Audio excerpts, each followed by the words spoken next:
Tonight, U.S.-China tensions increase after House Speaker Nancy Pelosi's arrival in Taiwan. My going there is problematic. I think what the president was saying is maybe the military was afraid our plane would get shot down or something like that.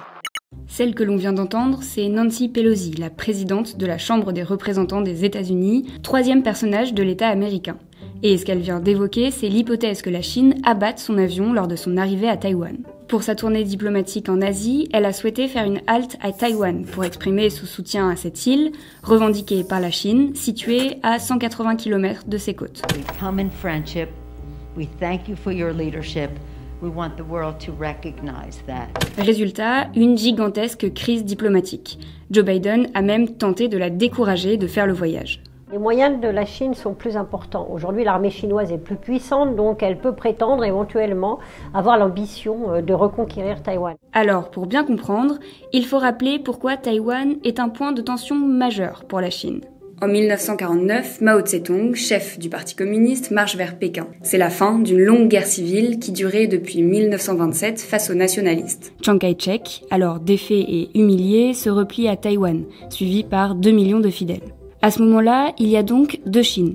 D'un côté, la République populaire de Chine, communiste, et la République de Chine, soutenue par les Occidentaux.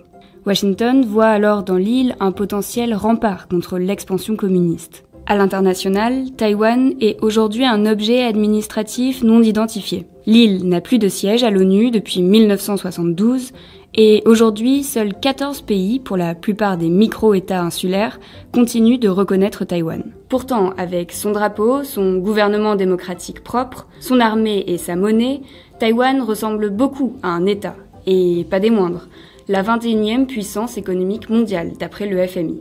À sa tête, la présidente Tsai Ing-wen veut se battre pour que son île ne devienne pas une simple province chinoise. Alors l'armée taïwanaise, si on la compare à l'armée chinoise, bien entendu, elle est très très inférieure. Si on compte la totalité du personnel, c'est 1 200 000 hommes d'un côté, 450 000 de l'autre, côté taïwanais. Donc en apparence, il n'y a pas photo, comme on dit. En revanche, l'armée taïwanaise est considérée comme très bien entraînée. L'aviation notamment est très bien entraînée, ils ont du matériel moderne.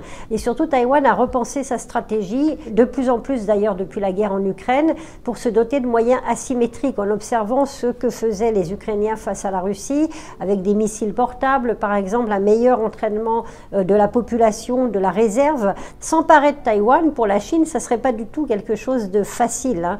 Les États-Unis, par un accord, doivent fournir du matériel à Taïwan pour permettre à Taïwan de se maintenir relativement à niveau face à la Chine. Et en fait, cette loi engage les États-Unis à contribuer à la défense de Taïwan en lui fournissant du matériel, ne promet pas que les États-Unis viendront militairement au secours de Taïwan en cas d'attaque chinoise, mais enfin ne l'interdit pas non plus et déclare d'ailleurs que toute attaque chinoise dans le détroit de Taïwan serait considérée comme quelque chose de très grave par les États-Unis.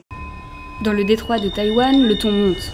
Fin juillet, Tsai Ing-wen organise pendant plusieurs jours des exercices militaires grandeur nature. Une simulation pour préparer l'île à toute menace militaire. Les exercices de cette année, ce sont des scénarios semblables à la guerre Russie-Ukraine et des simulations d'attaques venant de la Chine contre Taïwan. Après l'atterrissage de Pelosi, le Global Times, média d'État chinois, annonce des exercices militaires pour les jours suivants, tout près des côtes taïwanaises. Xi Jinping veut mettre l'île au pas, de gré ou de force. En 2019, il déclare « Nous ne promettons pas de renoncer au recours à la force et nous nous réservons le droit de prendre toutes les mesures nécessaires. » En face, les États-Unis jouent depuis longtemps sur ce qu'ils appellent une ambiguïté stratégique, soit l'art de ne pas montrer son jeu et ses intentions, avec plus ou moins de réussite. Are you willing to get involved militarily to defend Taiwan if it comes to that? Yes.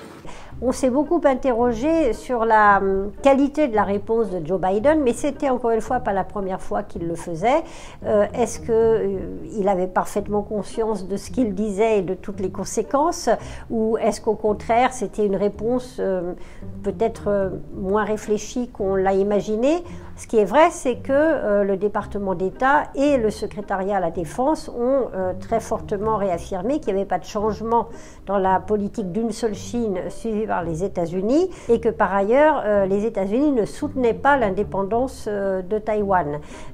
Donc l'ambiguïté subsiste, mais on peut considérer qu'en cas d'attaque chinoise contre Taïwan, particulièrement si ça n'est pas justifié, entre guillemets, par une déclaration d'indépendance de Taïwan, eh bien les États-Unis interviendraient. En fait, dans ce labyrinthe politique, chaque chemin ressemble à une impasse. La Chine ne veut qu'une chose, la réunification. Hors de question, répond Taïwan. Pékin suggère un système hybride, comme à Hong Kong, inenvisageable pour Tsai Ing-wen, qui n'acceptera jamais le principe hongkongais, un pays, deux systèmes. Bref, Taïwan est une démocratie et compte bien le rester.